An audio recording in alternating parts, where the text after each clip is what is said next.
Bismillahirrahmanirrahim. Assalamualaikum, selamat pagi. Ya, untuk hari ini pagi yang cerah, kita akan membuat arang sekam. Untuk arang sekam ini, yang perlu dipersiapkan adalah tempat pembakaran. Ya, jadi kita membuat tempat pembakaran didasari dengan seng, bisa ya. Kemudian membuat cerobong ya. Cerobong ini terbuat dari strimin.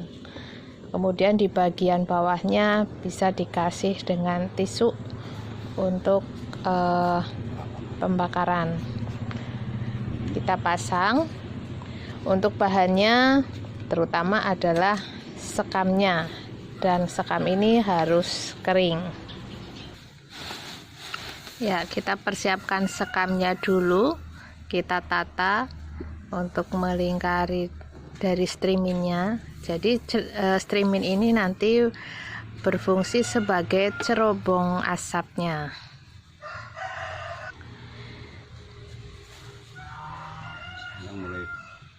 Ya.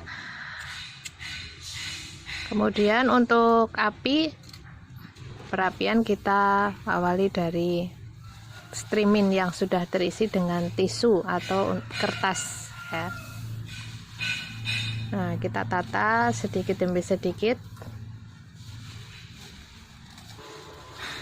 Untuk proses pembakaran sekam ini, sekam tidak boleh terbakar dengan bara api ya, dan jangan terlalu membara untuk apinya, karena kita yang digunakan itu sekam yang sudah terbakar, jadi jangan sampai menjadi abu.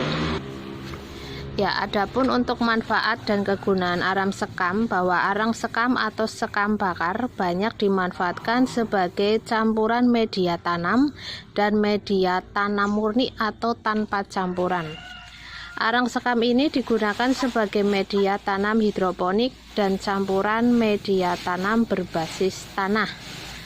Sementara arang sekam merupakan media tanam yang baik karena memiliki kandungan SiO2 52% dan unsur C 31% serta komposisi lainnya seperti Fe2O3, K2O, MgO, CaO, MnO, dan Cu dalam jumlah yang sangat sedikit.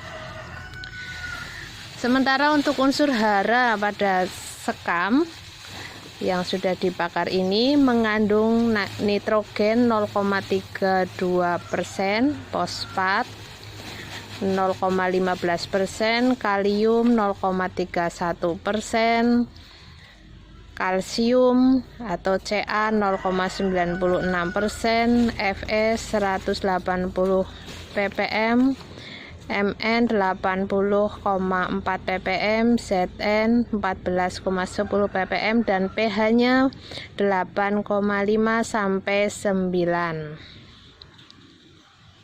Ya, arang sekam ini mempunyai sifat yang sangat ringan ya, sehingga dalam proses pengolahan tanah ini akan lebih baik dan menjadikan tanahnya lebih subur. Arang sekam mengandung silika yang cukup tinggi sebesar 16,96%, dan silika ini merupakan unsur yang tidak penting untuk tanaman dan bukan unsur hara. Akan tetapi, keberadaan unsur silika diketahui dapat memperbaiki sifat fisik tanaman dan berpengaruh terhadap kelarutan P dalam tanah. Jika unsur silika dalam tanah kurang dari 5%, maka tegak tanaman tidak kuat dan mudah roboh. Ya, ini sementara sedang mengumpulkan untuk sekamnya.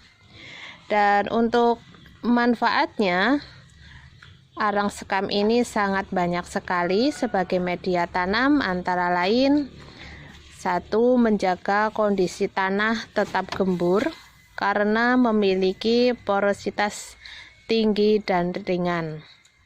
2. Memacu pertumbuhan atau proliferation mikroorganisme yang berguna bagi tanaman. Yang ketiga, mengatur pH tanah pada kondisi tertentu. Keempat, mempertahankan kelembaban. Kemudian yang kelima, menyuburkan tanah dan tanaman. Keenam, meningkatkan produksi tanaman. Selanjutnya sebagai absorban untuk menekan jumlah mikroba patogen. Selanjutnya sebagai media tanam hidroponik, dan yang selanjutnya meningkatkan daya serap dan daya ikat tanah terhadap air.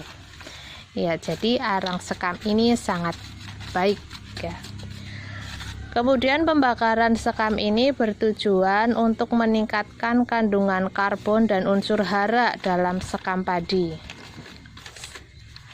Dan untuk menjaga kandungan unsur hara dalam sekam diperlukan teknik pembakaran tidak sempurna yang menghasilkan arang, tetapi bukan abu. Sebab pembakaran sempurna yang menghasilkan abu sekam justru akan menghilangkan kandungan hara pada sekam padi tersebut. Jadi yang kita ambil ada arangnya, bukan abunya. Ya, demikianlah untuk prosesnya. Apabila nanti sudah berwarna agak kehitaman setelah dibakar, nanti kita akan siram sedikit-sedikit dengan air supaya bara apinya padam ya. Karena yang diambil adalah arang sekamnya, bukan abu sekam. Ya, demikianlah untuk proses pembuatan arang sekam.